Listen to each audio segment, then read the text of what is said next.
Hello दोस्तों, स्वागत है आप सबका प्राणपथ एकेडमी के इस ऑफिशियल यूट्यूब चैनल पर। आज की इस वीडियो में हम करने जा रहे हैं एचटेट 2022 के टीजीटी एग्ज़ाम में पूछे गए सभी इंग्लिश के क्वेश्चंस को। ऐसे क्वेश्चन आपको आगे आने वाले एचटेट में भी देखने को मिल सकते हैं। तो बिना टाइम वेस्ट किए स्टार्ट करते हैं हमारे आज के पहले क्वेश्चन को। हमारा जो पहला क्वेश्चन है ये वन वर्ड सब्स्टिट्यूशन से लिया गया है। Farmer student of a school और कॉलेज। देखते हैं वन बाय वन सारे ऑप्शंस को। पहला ऑप्शंस है एम्ब्लेम। ये जो वर्ड है एम्ब्लेम, इसका मीनिंग होता है एनी काइंड ऑफ सिंबल। किसी भी सिंबल को हम एम्ब्लेम बोलते हैं, सिंबल। सेकंड जो वर्ड है एल्यूमनी, इसका मतलब होता है कोई फॉर्मर स्टूडेंट। थर्ड एक्सपर्ट, यानी कि कोई स्पेशलिस्ट होना। एंड इंचार्ज, किसी चीज़ का चार्ज जिसके पास हो उसको हम इंचार्ज बोलते हैं। तो इसका जो राइट ऑप्शन है वो होगा ऑप्शन नंबर 2, एल्यूमनी। हमारा अगला question, change the narration. I am taking the children to the zoo tomorrow, she said. अगर हम ध्यान से देखें तो इसके अंदर प्रेजेंट कॉन्टिन्यूस का यूज़ किया गया है। तो हमें ऐसा ऑप्शन चूज़ करना है जिसके अंदर पास्ट कॉन्टिन्यूस का यूज़ किया गया हो, क्योंकि जब भी हम नरेशन चेंज करते हैं तो हम प्रेजेंट कॉन्टिन्यूस को चेंज करते हैं पास्ट कॉन्टिन्यूस में। यहाँ पर आई एम टेकिंग है तो हमें ऐसा ऑप्शन चाहिए जिसमें वॉज टेकिंग का यूज़ किया गया हो। तो देखते हैं सारे ऑप्शंस को। पहला option she told that she would be, इसमें स्टार्टिंग में ही वुड आ जाता है तो ये ऑप्शन एलिमिनेट हो गया। She said she will take, यहाँ पर विल आ जाता है तो ये ऑप्शन भी एलिमिनेट हो जाता है। She told that she will be taking the children to zoo, इसमें फिर से विल आ गया तो ये ऑप्शन भी नहीं होगा। सी विल टेक, इसमें फिर से विल आ गया, यानी कि सारे ही ऑप्शन जो हैं वो गलत है। इसका जो राइट आंसर होगा वो होगा she said. She said that she was taking the children to the zoo, और टुमारो के चेंज करेंगे हम द नेक्स्ट डे में, द नेक्स्ट डे। तो ये इसका राइट आंसर होगा। इसमें से कोई भी ऑप्शन करेक्ट नहीं बैठ रहा है। देखते हैं अगले क्वेश्चन को। Choose the correct synonym of genius. Genius का बड़ा ही इजी सा वर्ड यहाँ पर दिया गया है, जीनियस।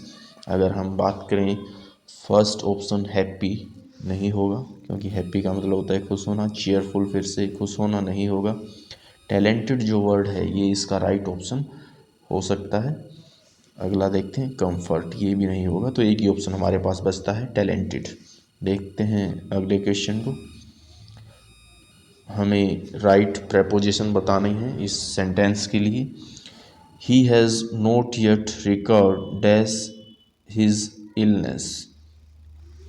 हम यहाँ पर यूज करेंगे प्रेपोजिशन फ्रॉम का, क्योंकि फ्रॉम जो प्रेपोजिशन है उसका यूज किया जाता है किसी सोर्स को बताने के लिए, किसी कोज को बताने के लिए, या फिर कोई स्टार्टिंग पॉइंट बताने के लिए। तो यहाँ पर हमें इलनेस के लिए हम कोई कोज बता रहे हैं तो वहाँ पर हम यूज़ करेंगे प्रेपोजिशन फ्रॉम का। देखते हैं हमारा अगला क्वेश्चन, क्वेश्चन नंबर 50।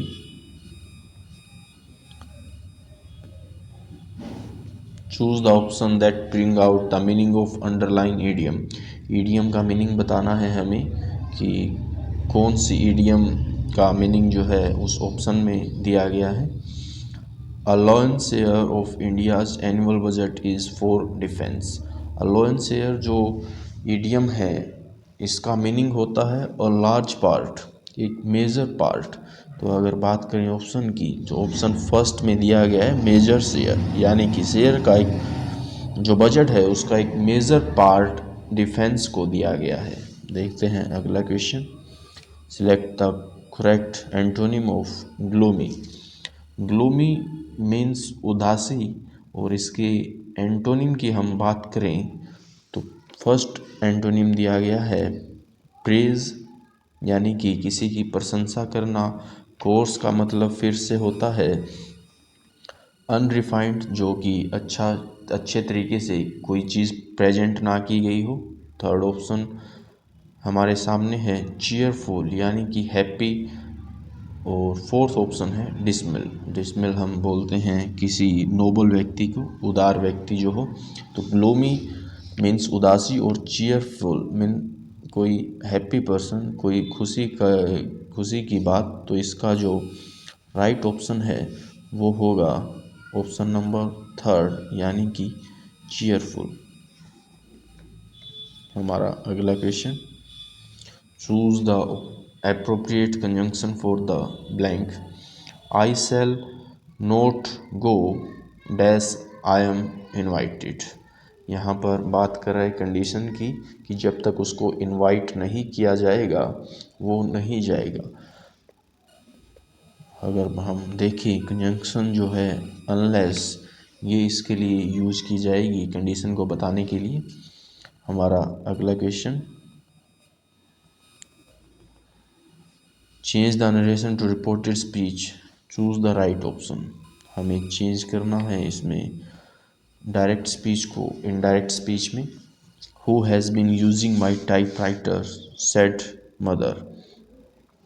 ये जो टेंस है, इस सेंटेंस के अंदर प्रेजेंट परफेक्ट कंटिन्यूस टेंस का यूज किया गया है।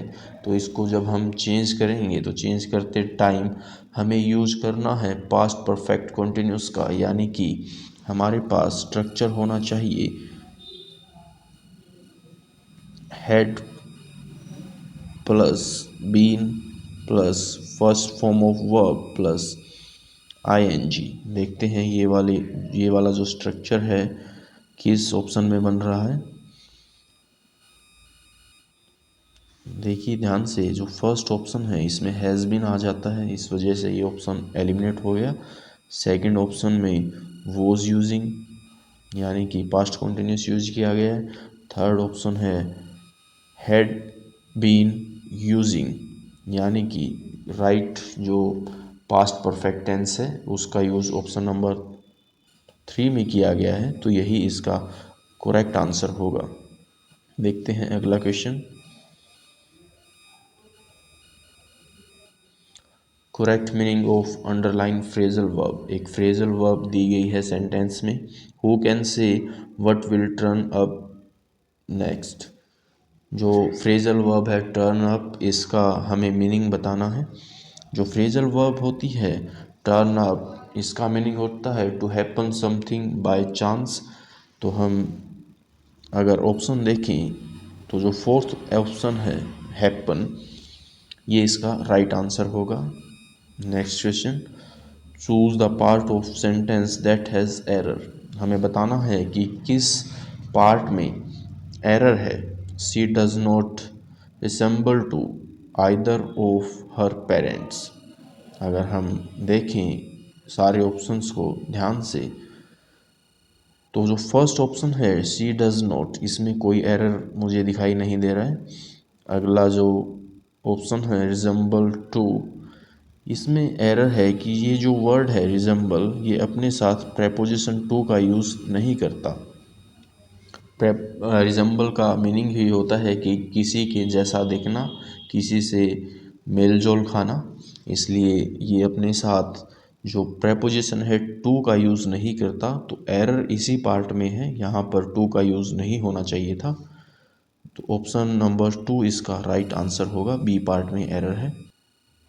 देखते हैं अगला question, question number 56, when I first come to this house it be a very quite area.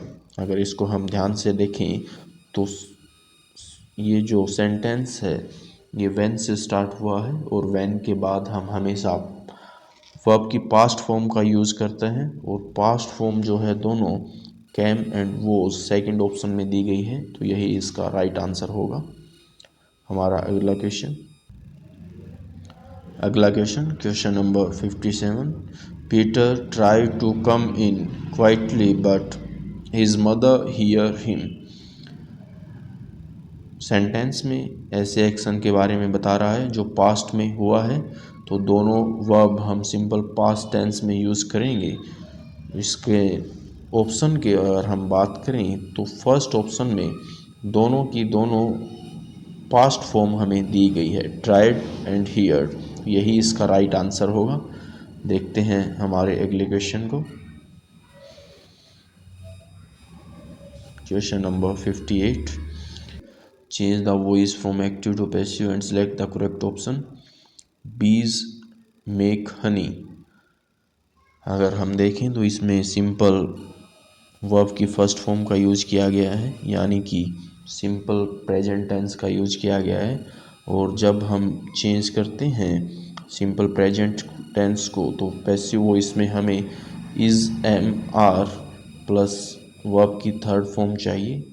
तो ये वाला जो स्ट्रक्चर है is am are and third form of verb ये यूज़ हुआ है हमारे फोर्थ ऑप्शन में, honey is made by B.